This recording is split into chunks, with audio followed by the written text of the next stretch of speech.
শায়রা শাহ হালিম তার প্রচারে ইতিমধ্যেই জনসমর্থন কুড়োতে তিনি প্রার্থী হিসেবে প্রচারে নেমে পড়েছেন। এই মুহূর্তে সেই ছবি আপনাদের সামনে আমরা তুলে ধরব, যে ছবি দেখা যাচ্ছে যেখানে শায়রা শাহ হালিম প্রচার অভিযানে। আমরা সরাসরি চলে যাব, আমাদের প্রতিনিধি রয়েছে আমাদের সঙ্গে নাজিয়া রহমান। নাজিয়া, শায়রা শাহ হালিম প্রচার অভিযানে, হাতে তো আর একদম সময় নেই, কি বলছেন তিনি লাস্ট মিনিট সাজেশন হিসেবে?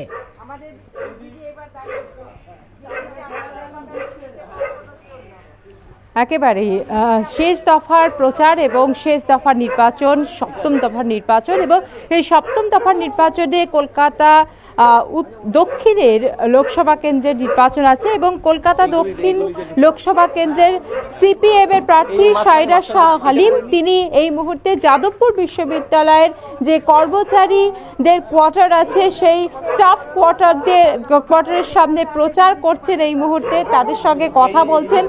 দীর্ঘ 2.5 মাস ধরে আপনি প্রচার করছেন, সাধারণ মানুষের সঙ্গে কথা বলছেন, দক্ষিণ কলকাতার বিভিন্ন প্রান্তে আপনি গেলেন, বিভিন্ন জায়গায় গেলেন, কি বুঝছেন, কতটা আশাবাদী? এখানে যা আমাকে যা মানুষের ভালোবাসা আর যা সমর্থন দিয়েছেন, সো আমি ওনাকে ধন্যবাদ জানাচ্ছি। আর এখানে রাস্তার নেবে মানুষের সমর্থন করছেন, বলছেন কি আপনাকে তো আসতেই হবে, আপনার দরকার আছে, এটাই বলছে মানুষে। আর আজকে তো লাস্ট ডে, কার মনে রাখবেন 4 নম্বর বটন। দেখতেই পাওয়া যাচ্ছে যে প্রচারে তিনি ব্যস্ত এবং বিভিন্ন যাদবপুর বিশ্ববিদ্যালয়ে যারা স্টাফ আছেন তাদের সঙ্গে কথা বলছেন। আপনি কথা বলছেন যাদবপুর বিশ্ববিদ্যালয়ে আমরা দেখেছি লালের একটা ব্যাপক প্রভাব আছে এবং এখানে বামপন্থী ছাত্রদের বাবার আমরা দেখেছি তারা কিন্তু এখানে নিজেদের আসন ধরে রেখেছে। তো সেক্ষেত্রে এই জায়গায় পরিবেশটা আপনি কিভাবে দেখছেন এবং স্টাফেদের সঙ্গে কথা বলছেন, তাদের থেকে কি বুঝছেন? এখানে মানুষের ওনার আপনি যা অবস্থা দেখেছেন, অনেক কাজ বাকি আছে। Thank you. তো কাজের জন্য আমি লড়বো, আপনি সমর্থন করবেন, পালা বদল করবেন, 4 নম্বর বটন। তো দেখছেন মানুষের এবার চেঞ্জ দেখতে চায়, কোনো কাজ হয়নি এখানে। ক্যালকাটা কর্পোরেশন কি করছেন আমি জানি না, আমি তো এটাই বলছি যে এই বছর, থ্যাংক ইউ, আচ্ছা মনে রাখবেন 4 নম্বর এই বছর মানুষের একটা চেঞ্জ চাই, উন্নতির জন্য, দুর্নীতি বিরোধী। যাদবপুর বিশ্ববিদ্যালয়ের আমরা বারবার দেখেছি যে বিভিন্ন অভিযোগ এসেছে যাদবপুর বিশ্ববিদ্যালয়ের মধ্যে এবং একটা মানে পরিষ্কার পরিচ্ছন্নতা নিয়েও কিন্তু প্রশ্ন এসেছে। তো আপনি যাদবপুর বিশ্ববিদ্যালয়ে ঘুরে দেখছেন এবং স্টাফ কোয়ার্টার এগুলো ঘুরে দেখছেন, কি মনে হচ্ছে যাদবপুর বিশ্ববিদ্যালয়ে এমন কি নেই? বামকেই চায় মানুষের, they want a progressive বিশ্ববিদ্যালয়ের মধ্যে কি এমন খামতি আছে মনে করেন? বাম জিতবে, মনে রাখবে 4 নম্বর বটন।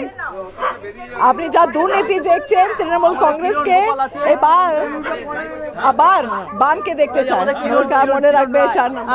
বিভিন্ন স্টাফেদের সঙ্গে কথা বলছেন, যা যাদবপুর বিশ্ববিদ্যালয়ের স্টাফ তাদের সঙ্গে কথা বলছেন এবং তাদের সমস্ত সঙ্গে কথা বলে তিনি এখানকার সম্পর্কে জানতে চাইছেন এবং বারবার তিনি বলছেন একটাই কথা যে এবার বামেদের চাইছে। এবং আমরা জানি যাদবপুর বিশ্ববিদ্যালয়ের একটা লালের একটা বিশেষভাবে প্রভাব রয়েছে এবং এখানে বামপন্থী ছাত্রছাত্রীদের প্রভাব রয়েছে। তো সেক্ষেত্রে এখানে অনেকটাই কিন্তু আশাবাদী শায়রা শাহ হালিম। তিনি কলকাতা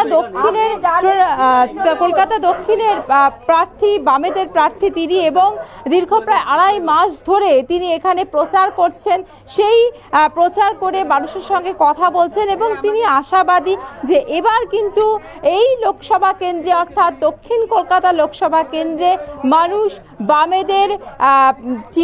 বামেদের পাশে দাঁড়াবে এবং তাদেরকেই ভোট দেবে, তাই জয়ের বিষয়ে তিনি আশাবাদী। এবং তিনি বারবার এটাই বলছেন যে মানুষ পরিবর্তন চায় এবং সেই পরিবর্তন এবার লালের মাধ্যমে আসবে, এমনটাও কিন্তু তার বক্তব্য। একেবারেই নাজিয়া।